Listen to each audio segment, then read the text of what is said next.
हम जातिवाद करने नहीं आए हैं। हम जातिवाद करने नहीं आए हैं। हम अपनों के आंसू पोंछने आए हैं। और हम विश्वास दिलाते हैं, भरोसा दिलाते हैं कि 27वें सरकार बनने के बाद भी हम हर उस आदमी के आंसू पोंछने का काम करेंगे जो सताए जा रहे हैं इन लोगों के द्वारा। अगर कोई पीड़ित होता है, कोई परेशानी में होता है, किसी के साथ कोई समस्या होती है, तो उसकी समस्या का अपने कुछ लोग मजाक बना रहे होते हैं। अपने कुछ लोग किसी को परेशान देखकर खुशी मना रहे होते हैं। तो उन लोगों के लिए भी एक शायरी तो बनती है कि जलते घर को देखने वालों, फूस का छप्पर आपका है। जो लोग एक दूसरे के परेशानी में तमाशा बना रहे हैं उन लोगों के लिए है कि जलते घर को देखने वालों, फूस का छप्पर आपका है। आग के पीछे तेज हवा है, आगे मुकद्दर आपका है। उसके कत्ल पर मैं भी चुप था, उसके कत्ल पर मैं भी चुप था। मेरा नंबर अब आया, मेरे कत्ल पर आप भी चुप हैं। अगला नंबर आपका है। तो इस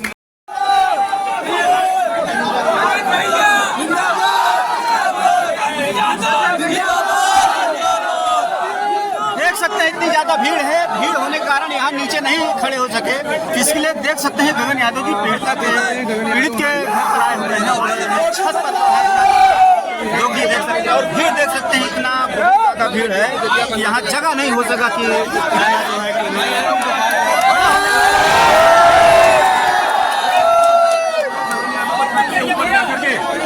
करना पड़ा के माध्यम से। कितनी ज्यादा भीड़ है। नाकामयाब है, लेकिन आप यहाँ पे साए में लब खोलेगा कौन? तौर पे ये भीड़ आपको जुल्म के साए में लब खोलेगा कौन? हम भी चुप रहे तो फिर बोलेगा।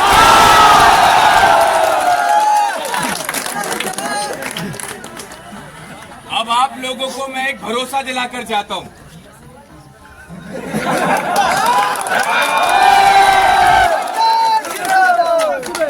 अब आपसे ताकतवर कोई नहीं,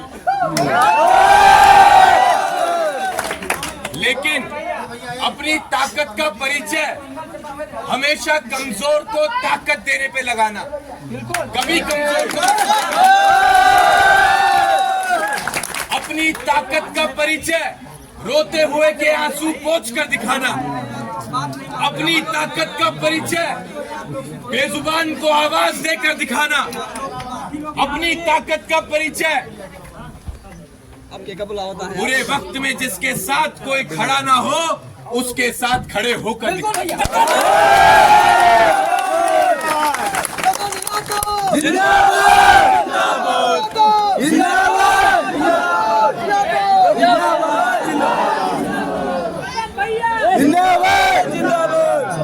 ये जो प्यार,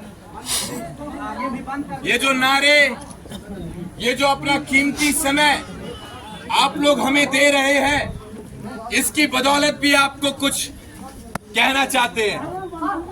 ध्यान से सुनना, बहुत गंभीर शब्द हैं और इनको बहुत महसूस करके मैं आप लोगों के पास तक पहुंचाना चाहता हूं। और ये भाव मेरे, ये शब्द मेरे उन लोगों के लिए हैं जो आज हमारे लिए यहां पर एकत्रित हुए हैं। कि जिसने भी दिया एक कतरा भी साथ हमारा, जिसने भी दिया एक कतरा भी साथ हमारा, जिंदगी रही तो समंदर लौटाएंगे।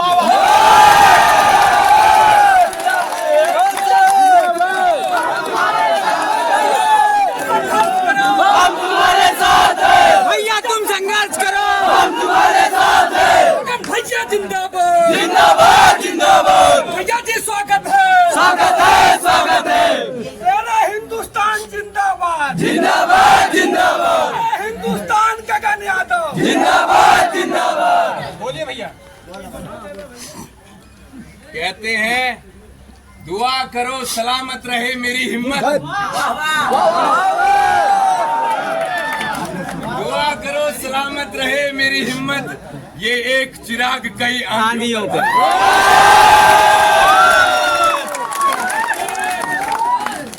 बस ऐसे संगठित रहो, 27 में सरकार भी बनेगी और बहुत जल्द आपका प्रधानमंत्री भी बनेगा। मैं फिर से कहूंगा, हम जातिवाद करने नहीं आए हैं, हम जातिवाद करने नहीं आए हैं, हम अपनों के आंसू पोंछने आए हैं।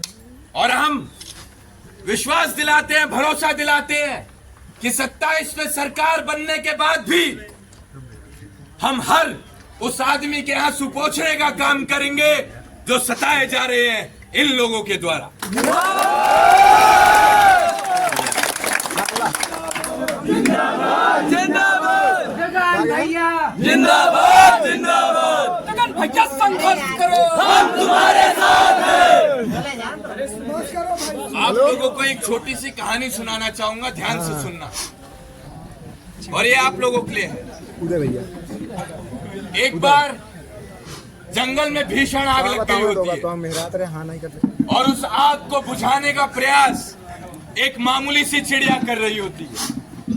वो चिड़िया दूर तालाब की तरफ जाती है, एक बूंद पानी अपनी चोंच में भरती है और उस एक बूंद पानी को उस जलती आग के ऊपर डालने का वो काम करती है। सुबह से लेकर शाम हो गई चिड़िया को यह काम करते करते। शाम को एक बड़े बाज ने चिड़िया को रोका और चिड़िया से पूछा कि बहन, तुम इतनी मेहनत कर रही हो, इतना अथक प्रयास कर रही हो, क्या तुम्हारे एक एक बूंद पानी से यह भीषण आग बुझ जाएगी? तो सुनिएगा साहब, उस मामूली सी चिड़िया ने कितना खूबसूरत जवाब दिया। चिड़िया ने कहा कि जब भविष्य में इस बात पर चर्चा होगी कि जंगल में भीषण आग लगी थी, तो मुझ जैसी मामूली सी चिड़िया का नाम उस जलती आग को देखकर तमाशा देखने वालों में नहीं, बल्कि उस आग को बुझाने वालों की गिनती में आ रही है।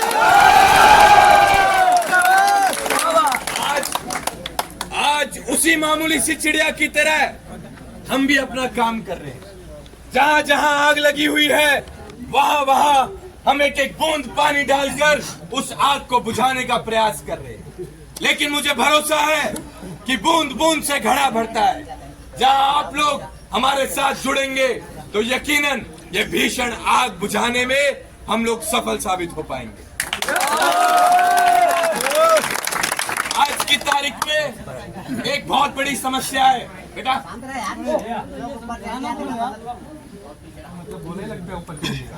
आज की तारीख में एक बहुत बड़ी समस्या है। अगर कोई पीड़ित होता है, कोई परेशानी में होता है, किसी के साथ कोई समस्या होती है, तो उसकी समस्या का अपने कुछ लोग मजाक बना रहे होते हैं। अपने कुछ लोग किसी को परेशान देखकर खुशी मना रहे होते हैं। तो उन लोगों के लिए भी एक शायरी तो बनती है, जलते घर को देखने वालों, फूस का छप्पर आपका है। जो लोग एक दूसरे के परेशानी में तमाशा बना रहे हैं, उन लोगों के लिए है। जलते घर को देखने वालों, फूस का छप्पर आपका है। आग के पीछे तेज हवा है, आगे मुकद्दर आपका है। उसके कत्ल पर मैं भी चुप था, उसके कत्ल पर मैं भी चुप था, मेरा नंबर अब आया, मेरे कत्ल पर आप भी चुप हैं, अगला नंबर आपका है। तो इस नंबर को अगर आप लोग कटवाना चाहते हैं तो सही समय संगठित हो जाइए। सदियों में कोई नायक आता है जो अपनी लड़ाई छोड़ के आप लोगों की परेशानियों को अपनी व्यक्तिगत परेशानी समझ रहा होता है। सदियों में कोई एक ऐसा आता है। आज अगर आपके बीच है तो उसको कमजोर मत होने देना, साथ ही हाथ बढ़ाना। एक अकेला थक जाएगा, मिलकर बोझ उठाना, साथ ही हाथ बढ़ाना।